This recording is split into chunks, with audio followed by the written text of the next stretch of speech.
What's up, everybody? I'm Morgan Crosbie. Welcome to Cars and Crosbie. I have an awesome episode for you today. We have so much to talk about, so many things to go over. I've missed all of you guys. I have not been posting for a little while because I've been so tied up at work. It has been unbelievably busy with the amount of Corvette sales that we've had. We've been doing a lot of business in the C7 generation, and so I have been working at that because, again, obviously, as a car salesman, I've got to do my main job, but I feel like I've been neglecting you guys, and I want to go through an awful amount of information today. I have a lot of exciting things to pass along, so stay tuned. We've got an awesome episode for you. Let's get right into it with some exciting news. I have officially partnered up with Michelin Tire Company. They've been around for a very long time, and as you know, on the C7 and the C8 generation, they are the official tire supplier for the Corvette. I'm extremely excited about this partnership because I want to do a lot of things to help you guys in learning more about what goes into the tire technology and also applying it in terms of practical scenarios. There's a lot of different scenarios that you can do with a tire, and just because you may have the Z51 package and you're wanting to get the performance out of it doesn't mean that's the be all and end all. There are plenty of different applications that you can have, and we're going to go through all of them. I am going to go through all the different sets of tires that you can get on the Corvette. We're going to try them out in real world scenarios. And yes, we are going to touch back on driving in the snow, as this is something that I've already done. And you will be very surprised at how well the Corvette handles in those kind of conditions. So with Michelin, we are going to be doing a 3-part series starting out at the very beginning. I am going to be going on an epic voyage. It is my honeymoon. I'm getting married in 2 days. So I'm just starting to wind down my business here, and I wanted to shoot the first episode of this trip preparation. And what we're going to be doing is a GM certified health check on my Corvette. Every time you go on a long road trip, it is essential, in my opinion, that you get a nice checkup done on your Corvette just to make sure everything is okay. We're going to look at the fluid levels. We're going to check out my tires. We're going to look at the alignment. And then we're also going to go through the tires in a little bit more detail, just showing you what's already gone on them, as I do have 8,000 kilometers or roughly about 6,500 miles on my Corvette so far. And by the time the road trip is over, there should be around 13 or 14,000 kilometers on it, which is just about the time that you're supposed to be getting your GM certified maintenance done with the oil change. And then also very important to make sure that you do the transmission filter as well at the 12,000 mile mark. So lots to go over today. We've got an exciting partnership with Michelin. I also have some very exciting news. I have some convertibles that are starting to come in, and we are in the VIN number 9,000s. We are getting all the way to that 20,000 VIN mark that they projected that they were going to get to in the 2020 model year. And the very exciting news is that they're doing about 1,000 a week. About 940 a week right now are being completed, and that's because of a second shift that they have at the Bowling Green production facility. Quality control holds are still very nominal. We're not seeing them wait for very long. We're seeing them getting built, and they're in here in about a week and a half, which is very good compared to a lot of other vehicles. So we want to make sure that they're doing a great job in making sure there's nothing going wrong with the vehicle. And if you have a quality control hold on your vehicle, think of it as a way that they're just trying to make sure that it's perfect instead of sending something out that isn't done all the way to their likely standards. So, just to go over what we were just talking about, we are going to be changing the tires out on this after the road trip is over. We're going to go through a discovery on what the tires look like after having about 10,000 miles on the tires. We are then going to be swapping them out with some different specs of tires. I've already purchased from another client a set of the rims. If you remember correctly, on some of the LPO option rims, you get 2 sets, the Transport base model rim and then also your upgraded one. I purchased that one from them, and I'm hoping that you guys in the comment section below can maybe give me some ideas on what color I should powder coat my rims for the all season and the winter set to go with this Corvette. Remember, mine is in ceramic matrix gray, so I want to see some cool contrasts. If you guys have any color suggestions, please let me know in the comment section below. All right, so we're gonna get right into it with the vehicle safety check. First thing that we're gonna do is we're gonna drive the Corvette. Our master technician that's involved with our Corvette program, Todd, he is gonna go out on a test drive. He's out right now with the vet, making sure that everything is perfect with it from a drivability perspective. He's listening for creaks. He's looking to see how the steering feels. He's listening for any undulations or stuff that might be going wrong with the suspension. And so at this part, it's really going to help him out, and like a doctor does, push to see where it hurts. A lot of the times when we're diagnosing a vehicle, the best way to do it is by driving your vehicle. So don't be alarmed if you go into a dealership and you're describing a problem, maybe you're trying to make the noise or something like that about what your car is making, and then they just say, well, can you pass me the keys and can we drive it? This is usually the best way for us to be able to gauge what's going wrong with it, just because we drive these things every single day, so we know what it sounds like when it's normal, and right away normally what we'll feel is a vibration or something that we shouldn't feel, and that helps us in targeting what the problem is. So the first stage of the vehicle health check is just to have the master technician drive your Corvette to make sure everything's going okay with it. Now, while we're waiting for the Corvette to finish its test drive, again, because of safety measures, we want to make sure that we're social distancing, so I didn't go along for this part. I wanted to show you one other component that we're going to talk about today, and that's detailing the Corvette. I have not cleaned the engine bay on my mid-engine since I got it, and there's a lot of things that I want to cover in terms of a full scrub down and detail. And while we're waiting for the Corvette, I thought we'd just go over and show you what we have coming through the detailing shop right now. This is a 15 3LZ fully loaded package with the competition seats, which are very similar to the GT2 seats. The reason why the doors are all open and everything is because we just steamed the vehicle. So there's a lot of moisture inside of it right now, and we want to get that all out. When we have a used vehicle or any full reconditioned package in our gold level, we're doing a full steam of all the carpets to make sure we can get anything that was inside of the carpet, heaven forbid something spilled in it, out as fast as possible. Now, I also have some other Corvettes that are just coming through the shop as well that I'm excited to show you. And one of them is in Sebring Orange. It's another Z06 from the C7 generation, and it has a really amazing stinger stripe on it.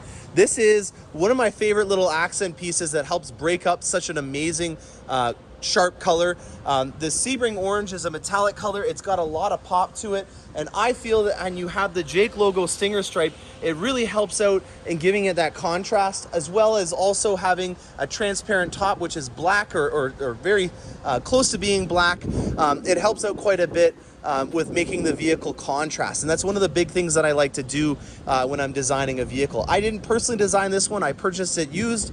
It's on our lot for sale right now, so if you are interested in the Canada area, this is something that you can grab. It's a really good example. There's only about 8,000 kilometers on it. It's a automatic transmission, which a lot of people are leaning towards these days. And then right over here, we have a manual transmission that's on its way out. That's another 2LZ from 2019, so not very old at all. I think it has about 2,600 kilometers on it.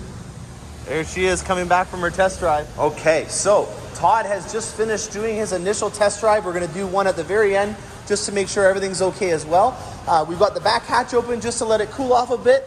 The first thing, I didn't catch it on camera, but I want to point it out, is we did a test to make sure all the lights work. It sounds very simple, but it's important to make sure that you have all your indicators working for obvious reasons, just to make sure you can let everyone know. With these being an LED light, it's a very unlikely event that they are going to go out. In the past, when they were halogen bulbs, it was happening quite often, but these things are built to last. But we're just wanting to make sure that no connections or anything like that have worn out or maybe melted because it got too close to something. Maybe you've modified your Corvette, you've got two massive turbos back there. Some electronics might have gone bad in that process. So the first thing we've done is we've checked the lights, we're letting it cool off a bit, and then we're going to put her on the hoist. We want to bring a little bit of a Canadian touch to this, so what we've got are some hockey pucks. These are used quite commonly in the industry. There are ones that you can mount inside of there, but being Canadian, we want to support our nationality and using these as much as possible. Okay, so we have the Corvette on the lift with our Canadian little touch there.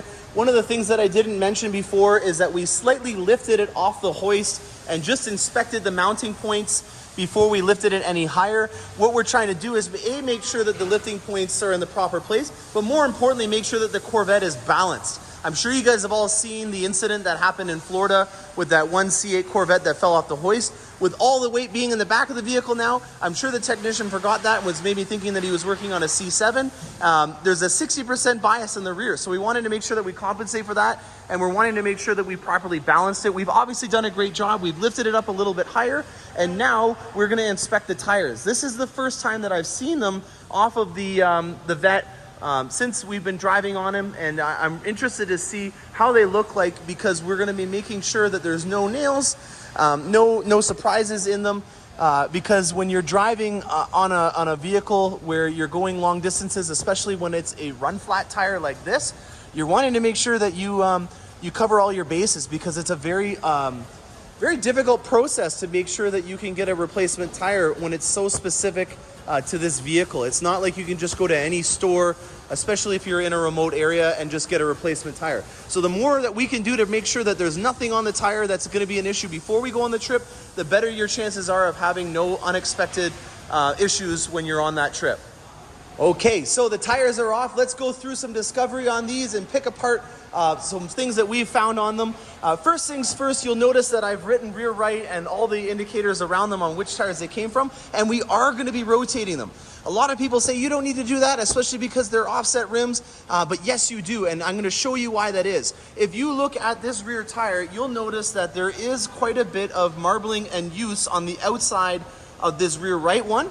And then if I go look at the rear left, which would have been on this side, you'll notice that there is not nearly as much use on this side. And the reason for that is because just like with you being left-handed or right-handed, you actually will focus or bias one side of turning more than the other. Oh, this one's rolling away on me here.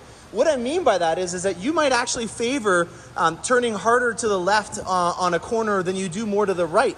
And when you're going on a track, that is especially going to be emphasized. So what I mean by that is that you're actually going to be wearing out one side of the tire more than the other, and you can clearly see that with my tires here, as on the right-hand side, you're seeing more of it. And that's because I turn more to the left. If you think about it, when the car is turning to the left, all the weight is going to the outside, and it's rolling that rim or the tire over and using more of that outside edge there. I also have a nice aggressive camber from the track preparation package on here. So you will also notice that the amount of wear from the inside of the tire to the outside is significantly different because I have a 3 degree adjustment on my caster. So we're rotating the tires. Yes, they are on offset rim, meaning that this is a 20 in the rear and a 19 in the front. So we're not rotating them in an old school manner. We're rotating them side to side, and we're doing that because of your bias in turning. So it may be the opposite for you, or you may be like me, where I take the left-hand corners a lot faster. And if you think about it, with you being on the driver's side in North America, you have a better line of sight with lining up a corner, and it does make sense that I'm taking the left-hand corners a little bit harder than I am on the right-hand side.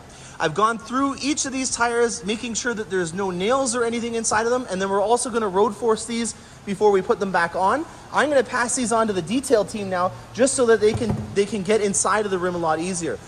This is a pretty intricate design. There's a lot of little areas in here. It just helps out my team in being able to get the rims cleaned a little bit faster. So while we're getting the rest of the stuff done on the Corvette, we're going to let the detail team take these so that they can shine them up. All right, let's go over the underside of the Corvette and also check out the brakes. Before we do that though, let's all look at a blunder that I have here. I don't know how this happened. I thought I was doing a pretty good job at driving my Corvette, but clearly I have scraped up this component here. And again, touching back on a couple episodes ago, this is a really nice benefit because now it's in a 3-piece format and I only need to replace this piece. Luckily it happened on this one because I am going to be going to the single piece one in carbon flash metallic very shortly. It hasn't arrived yet, but this is exactly why we have these 3-piece splitters now, so that if it does get damaged in one area, you're not having to replace a very expensive component on all around. Now we have also inspected my brakes. Nothing to report here. You're not seeing any major lips or anything like that. We would have noticed any wobbling when we were braking aggressively. You can see how much of the pad I still have in there, quite a bit. On the underside, I don't have anything also to report. It is extremely clean. Back here, one of the things that a little bit of controversy was over was leaving your vents on all the time. I have decided to do that against what General Motors has said in leaving these brake vents on all the time. And as you can see, there is not a single mark on any of these from any damages from undersides, maybe a bag or something getting caught in there. I don't have any debris that I need to report to you guys. And actually on the front side, we don't have anything that we need to report either. It's actually very, very clean underneath here. And that's one of the benefits of having everything covered up, is from an aerodynamic perspective, you're gonna have a lot more improvement, but then also in terms of functional perspective, and having no damages and stuff getting thrown up, it's a lot quieter on here on the underside as well. The only openings that you will see are for your oil filter and then your drain plug. And then over here, you do have another access hole for servicing on the vehicle. Them up here and then I'll talk to them first. Yeah. All right, we fastened on the lug nuts in an offset manner, and now we're making sure that the tires have the proper PSI with this cool device right down here. If you look in the door jamb of your Corvette, you'll see the required PSIs for the tires are right here. If you're doing track preparation on it, make sure that you adjust it accordingly because there is a different pressure that you should be having for the tires on track use.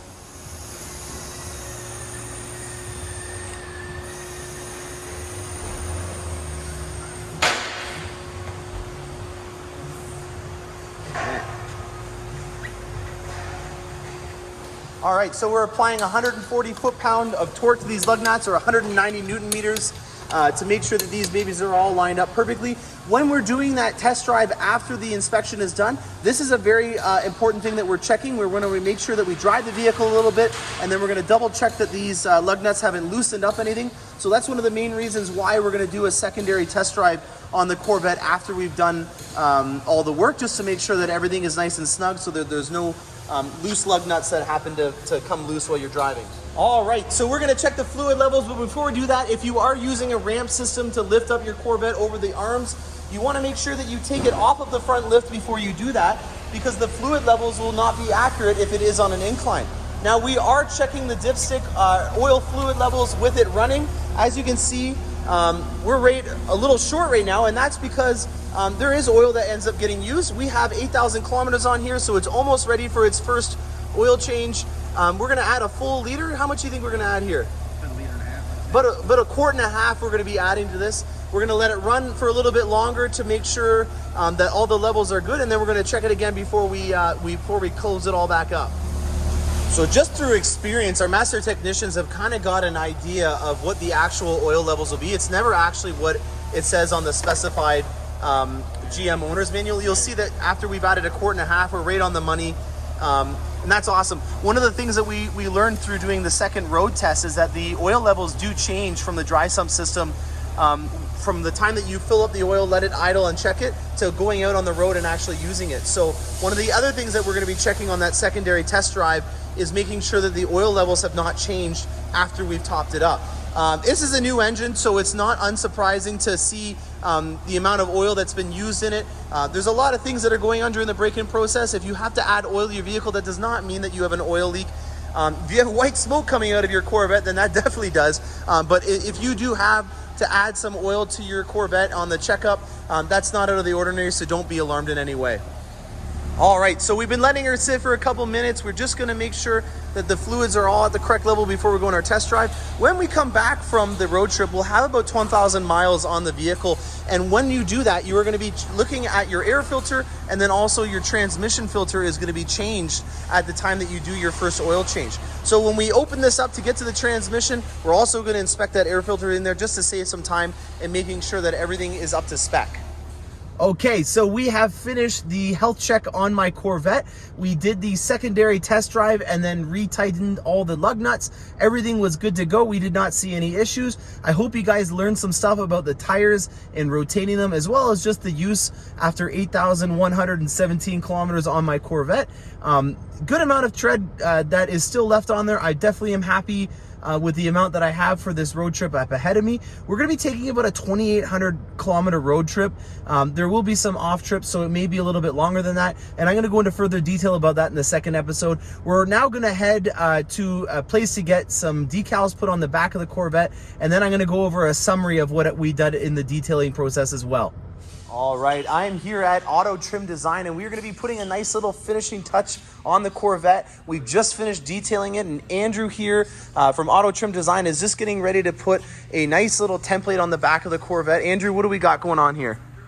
We got some vinyl going on the back, some 3M 1080 series. Nice metallic for a nice Corvette. Very cool. What else do you guys got going on in the shop? I see that you guys got some Ceramic Pro stuff over there on the back wall with some cool LED lights. You guys do ceramic coating and paint protection here as well? Yes, we do. We do anything from just a little bit on the front end to the complete car, which is what we're doing on that Honda over there, covering every single panel. Wow, very cool. This is a Carbon Pro edition, which if you guys saw in another video, is a very rare bird.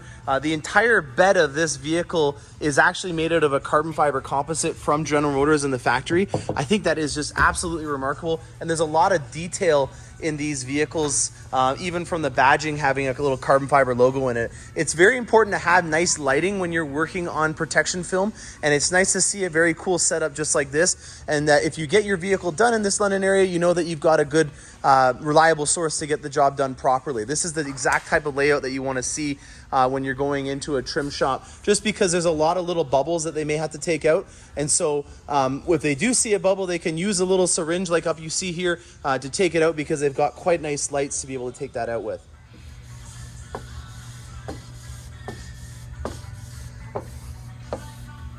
There's so much heat coming out this thing. All right, we are all finished up for the day. I've gone to a little secluded area just to give you guys a quick summary. We had the health check done where we saw that there was some uneven wear on the one side on the rights because I was leaning more to the left when I was driving. We did a top up on the oil because there was a 1.5 quart low after driving 8,000 kilometers on my vehicle. We took it to Auto Trim Design and got a nice little touch for the marriage on there. And then also what I wanted to point out was the detailing part. It was loud inside of the engine bay. Or inside of the detailing area. I couldn't shoot the videos that I wanted, and I had to wear a mask, so it just wasn't safe for me to be talking without a mask inside of there. I hope you guys understand. Inside of here, we had some cool observations. This is an area that I have not been paying a lot of attention to, and the main reason why is because of the amount of heat that's involved in the mid-engine format, and it's very cumbersome and difficult to get in there safely to clean it. If you're taking this to a detail shop, or if you're going to a place to get it done, if you're driving there, it's going to cause the vehicle to obviously warm up, and that's going to be very difficult for you to be able to get there and do it cleaning properly. The engine appearance package is an observation that we made that really does a great job at hiding a lot of the dirt and imperfections. With this engine appearance package, obviously it's doing a good job at making it aesthetically pleasing, but the exhaust manifolds, the catalytic converter, and also your strut towers with the magnetic ride control are all areas that accumulate a lot of dirt, and it's a great way to be able to hide it so that you don't have to be in there all the time and leaving it exposed if you don't clean it. So I hope you guys like this video. We have the second component coming where we are going to be going on the actual road trip.